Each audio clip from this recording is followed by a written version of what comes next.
We are looking at how to pronounce this word, as well as how to say more interesting and often mispronounced words in English, some of the most mispronounced ones in fact.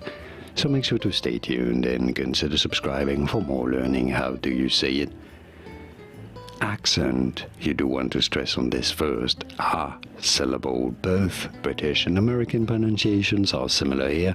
Nobody says accent, no. Accent. Accent, and the double C in the middle essentially sounds like an X because you have the first C makes the K sound and the second one the S sound. So accent, accent. The T is obviously not silent. Accent.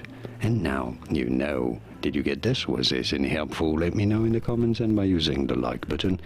Thank you kindly for your support. More videos on how to pronounce more interesting words and names whose pronunciations aren't always obvious. I'll see you there to learn more. Thanks for watching.